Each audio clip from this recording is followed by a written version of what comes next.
Welcome. I'm Mal Duane, and I'm so honored that you're joining me today on Reclaim Your Life event. I'm the producer, I'm a life recovery coach, and a transformational guide for women, helping them reclaim their lives and discover their authentic voice. This is season 3 of Reclaim Your Life, featuring leading visionaries and heart-centered women whose passion is to serve through their work and share their gifts to make the universe a better place. Each guest will share intimate details, how they've transcended extraordinary challenges, and in some cases trauma, to become the women they are today. And we have a sizzler of a guest today. Her name is Kristi Ling, and she's a happiness specialist. And happiness specialist, I love it. And she's a life and a business coach, author, and a speaker working to help others create joy and realize their dream life. She leads empowering live events and online courses and works with individuals and companies on building a firm foundation for lasting happiness and success. With an extensive background in personal development, marketing, and business, as well as her own compelling story of transformation, Kristi is vibrant, energetic voice for empowerment. She's worked with Fortune 500 companies and some of the world's most prestigious brands and has been featured in numerous media outlets, including Entrepreneur, CNN, and Success Magazine. She's also working on a new book, which will come out in early 2016, so I'm putting that on my calendar to make sure I get that. And Kristi, thank you so much for coming back. I'm going to let our audience know that we had a technical glitch. We had a beautiful video with no audio. And I said, oh my gosh, I don't know what went wrong, but we're going to do it right today. So thank you for fitting us back into your schedule. Oh, no problem. And thanks for having me. I'm glad to be here.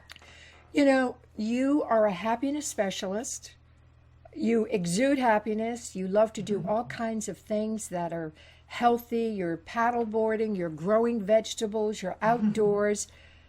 But let's go back to the Kristi that maybe wasn't so happy, that was challenged, that had some stuff going on. Let us take a look at that, Kristi. What was that all about?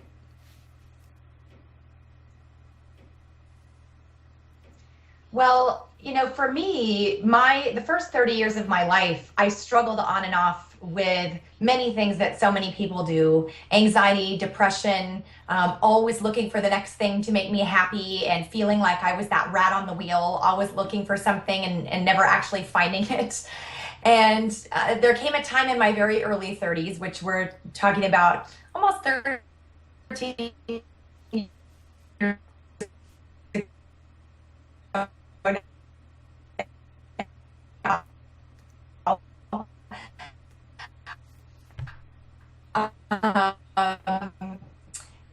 where I was grateful to be there, working for a major studio in Hollywood. I had so many things going for me, and I still wasn't happy. I was miserable, and the environment I was working in was very shark-infested waters, to put it lightly, which was very difficult for me to deal with everything else I had going on and with no coping mechanisms for that kind of thing. And I hit a wall. I kind of had a breakdown. I was so stressed, and I realized that the life that I was living wasn't authentic to me. It wasn't the life that I wanted to be living. The life that I had built was the life that everybody else wanted me to be living. And I knew that I had to make a big change if I was really going to learn how to be happy. And that's really the operative phrase, because it's not just finding happiness. You don't find happiness, you create it. And so that was kind of a small shift that I had. I realized I knew that I needed to take my own responsibility for my life and what I had allowed. And so I left that corporate job and I dove headfirst into studies of happiness, psychology, metaphysics, spirituality, meditation, everything I could get my hands on that might help me grow and give me answers as to how to create lasting, sustainable happiness finally. After a few months of that, I decided to start my own company, doing marketing and PR consulting, which is along the lines of what I'd been doing in the corporate world. And for years I did that, and I never looked back. I was much happier and continued my studies of happiness and metaphysics and spirituality until 2008, when I became very ill. And for over a year, I couldn't work. I lost the use of my left arm and most of the upper left side of my body. My husband at that time had to be my caregiver. And that was another opportunity for me to go deep and find out what else was there that I needed to learn, and what had I potentially done to invite this situation into my life. Not that we always invite illness into our life, but many times when an illness comes, we can pinpoint what it was that led to it. And I realized that although I was happy with the new work I was doing, I was still burning myself out, working too much, not having a balance, and not making my own happiness a priority. And that's something that so many women don't do, because we're so used to taking care of everybody else that we put ourselves on the back burner. And so I revamped again. And I had been doing some business coaching within the lines of my company. And with all the studies I had done on happiness and spirituality and metaphysics, I decided to expand into life coaching. So I did some training there. And that side of my company grew like wildfire. It was like, you know, when the universe opens doors for you and they just fly open so easily, you know that's your path. And so since 2008, 2009, that's been growing for me, and that's led me to where I am. And I really have transformed my life. I've created a very happy and healthy life for myself. And every day I enjoy getting up. I wake up happy, and I love sharing that with other people. Now, you mentioned a couple of things that I'd love to touch upon. One, the illness. Was there something that you were doing that you weren't honoring yourself that maybe brought this illness on? Because that's what happens with us. Yes, absolutely. Like I mentioned, I was putting my own happiness on the back burner. I wasn't making it a priority. And now when I coach and I speak to women, especially about how to create sustainable, lasting happiness in our lives, you have to wake up every day, and your first priority has to be your joy and your happiness and your well-being, because that's how you're going to be best of service to everybody else in your life. And whatever it is that you're doing, your job, your family, your friends, you can't serve them with your brightest light if you're not making your own happiness a priority. And I think the mistake that I was making prior to becoming ill was that I was putting it backwards. I was waking up in the morning going, what does everybody need? How can I get everybody what they need? And focusing on my work and my business, which was growing, but my spirit was suffering as a result, and my own joy. And so I reversed that. When I recovered from my illness, I decided once and for all that I was going to make focusing on creating happiness and my own joy and wellness my top priority every day.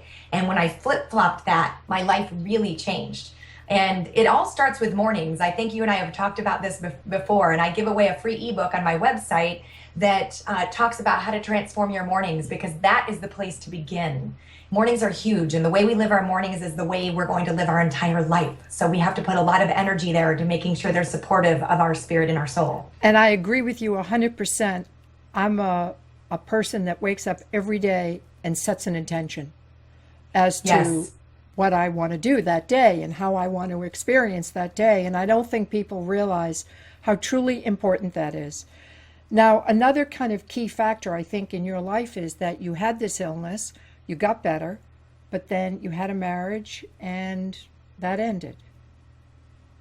Yes.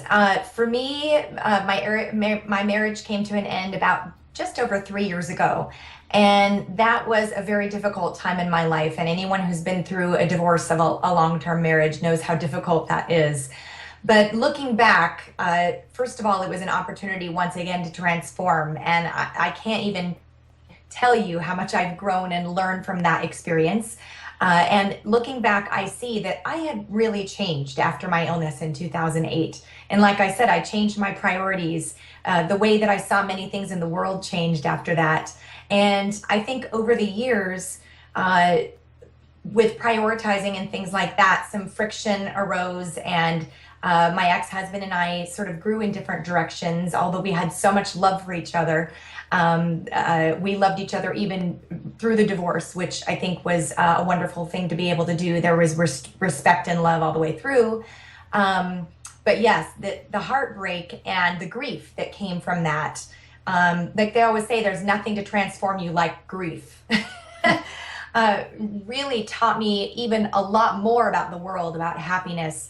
And the biggest thing it showed me, which is so key, is that through that process, I actually made it through, and it was the darkest time of my life. I had never had grief and heartbreak like that before, but I did okay through it. I had tools and supportive systems in place that I had learned prior to that with my studies of happiness and self-care that supported me through that dark time. So the biggest thing I learned was that everything I had learned actually worked even when times got as dark as they were. And so when I started to come out of that darkness and I realized how much all the things that I learned about happiness and well-being and self-care had supported me through that, I knew that the work I was doing to help teach people those skills was even more important than I'd realized before, because not only is it going to be there with us to help us improve our everyday lives, it's going to be there for us when times get dark. Everybody's going to experience loss and grief in their lifetime. And if we can build those skills into our everyday life of putting our happiness first, caring for our souls and our spirits and our bodies, and making those things a habit and getting good at them, then when those things happen in our lives that we're not expecting, we're going to get through them that much better. So, yeah. Well, this is absolutely what I love. This is the epitome of why I do what I do, because you just said you went through a very dark time. Divorce is painful. So many women go through it. But sadly, most of them end up devastated, emotionally shattered. They don't bounce back. They don't take care of themselves. And they, excuse me, absolutely just unravel and lose any sense of hope or, moving forward with their lives. And what you pointed out here was that you had different tools. You had learned a different strategy. You put these different tools to work to get through that pain. And spot on. The divorce was a very big lesson. And that's what life's about. I call our experience here Earth School. And everything that happens to us is a lesson. It's not an experience of personal suffering and persecution. They are lessons. And if we can look for the lesson, you learn something that takes you forward. So bless you for saying that, because that is the key of this whole series.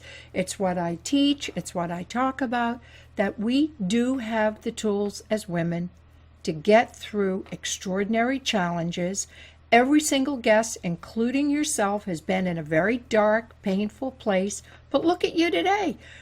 You're like a sunbeam. You radiate happiness. You're authentic, you're joyful, you're happy with your life, you're a single woman, you probably have a significant relationship going on, but you are complete as a woman, being just you.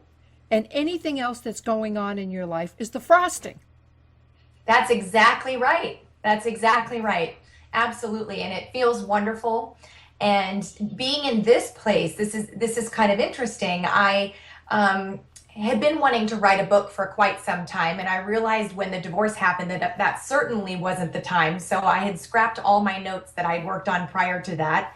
And when I felt up to it, just over a year ago, I thought, this is time for me to start writing my book again. And I have a whole new bevy of things to say here.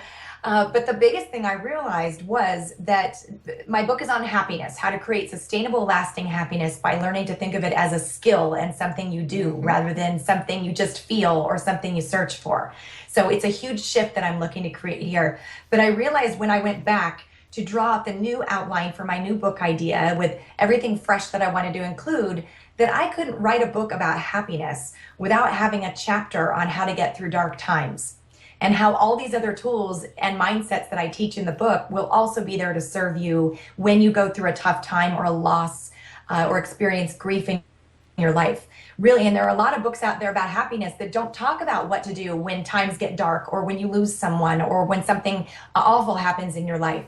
And so I have a whole chapter in my book that talks about the story that I just shared and goes more into depth about which tools were helpful to me during that time specifically, and a few new tools that I discovered during that time, because learning to look for new tools when you need them is actually a tool. If you can recognize you're at a place in your life and go, wow, I need to go searching through some books and maybe go online and see if I can find some tools to help me emotionally with this situation, knowing that is a tool in itself. So yeah, if you are picking up books, you joining us here with these videos, bravo to you, because you're reaching out to grow and learn and bring more light into your life. And that is just huge kudos right there.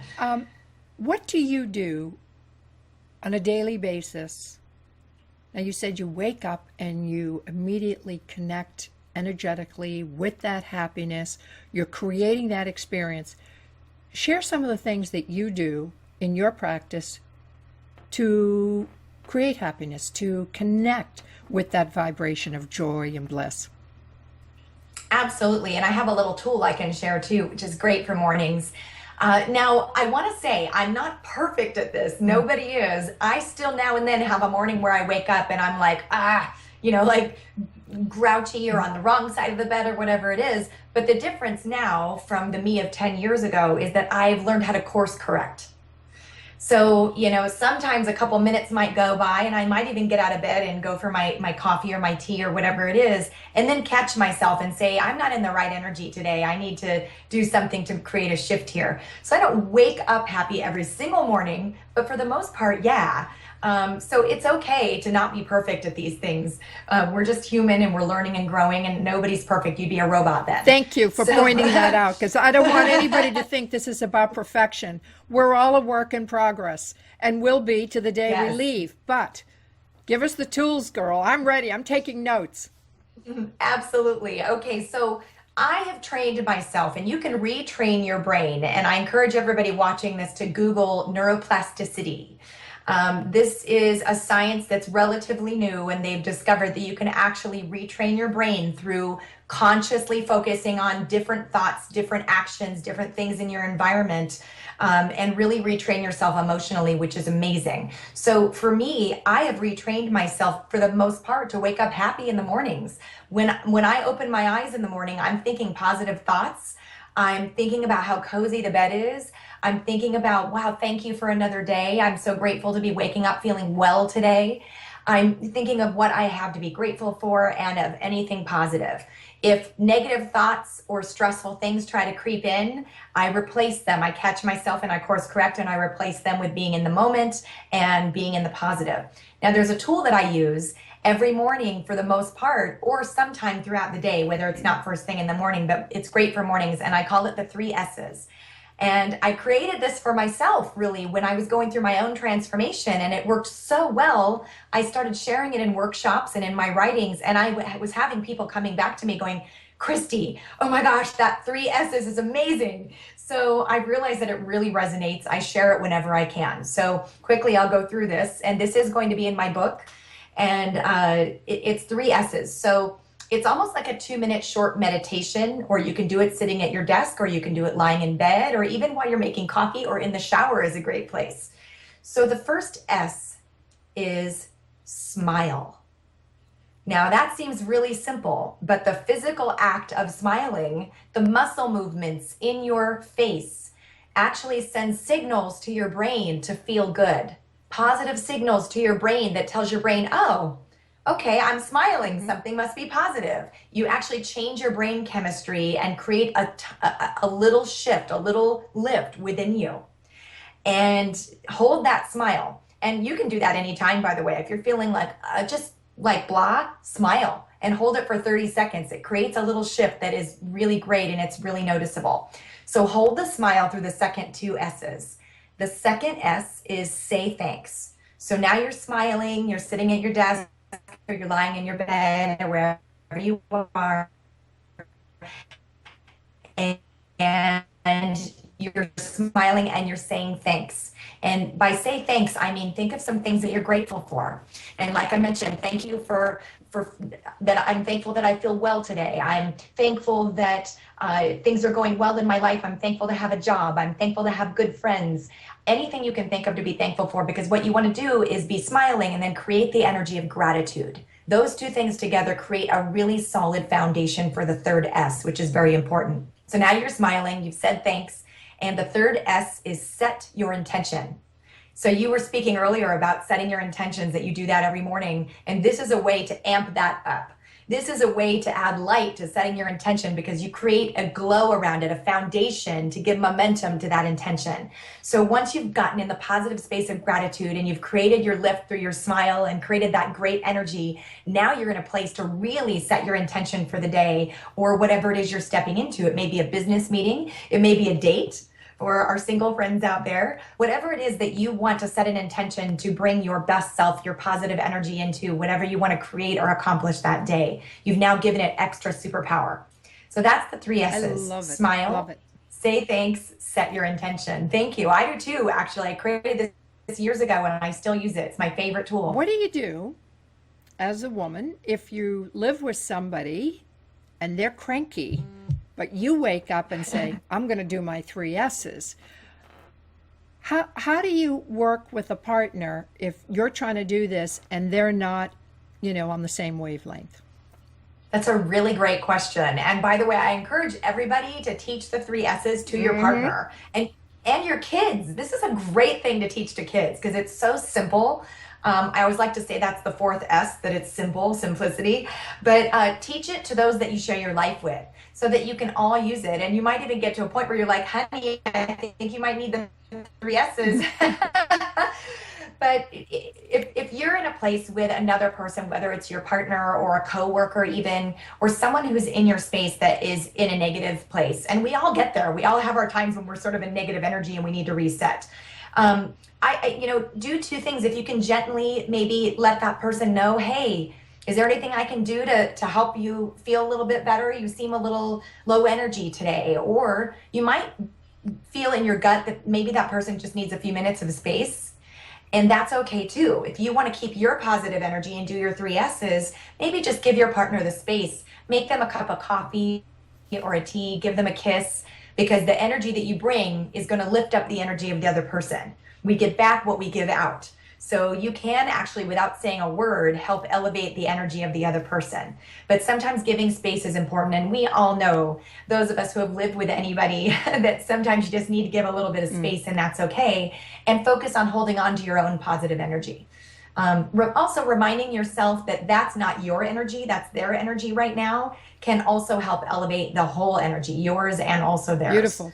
Nice point there. You are so generous. You have a wonderful free gift for the audience, and thank you for doing that. And I would love you to describe a little bit about what you're giving them. Oh, no problem. I'm happy to share it. This is actually something that I want to shout from the rooftops. So I mentioned this earlier, that I have a little ebook about how to transform your mornings. And there's an audio program that I give away that goes with that, which is 3 ways to create incredible lasting happiness. And those two come bundled together as like a little happiness kit. And the 3 S's is also outlined in that ebook as well. So if you didn't take don't worry, it's in there. And I'm happy to share with everybody, because really my goal and my heart's desire is to share this message and these tools with everybody that I can. So I'm happy to give that away to everybody that's joining us today. Did you get a little static then? Can you hear me over there? I'm getting a little bit of feedback. Yep, little static. Just a little bit, yeah. Got a little bit But too. we love our Skype. Well, we love our modern technology. This technology, it's not about perfection. And you were so wonderful to say, oh, no problem. I'm going to do this again. And I know how busy you are. But I think, Kristi, our audience can look at you in this video and they know that you're a happy camper. I mean, you exude happiness. And so, everybody Thank that's you. watching you and listening to you knows that you're the real deal. There's no way you could pull off this discussion and not be happy, and you are vibrant. Thank you. I appreciate that. I'm grateful. Tell us, where can our listeners find you? Give us your website, the address of your website.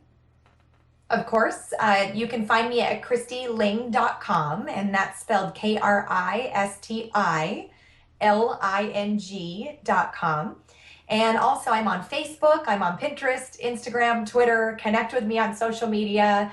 And I want everyone to know too, it's always me that responds. When I get emails or notes on social media or tweets, it's always me that responds, and I respond to everybody. So I love hearing from you. Wonderful, wonderful. Well, I've loved, being with you twice now.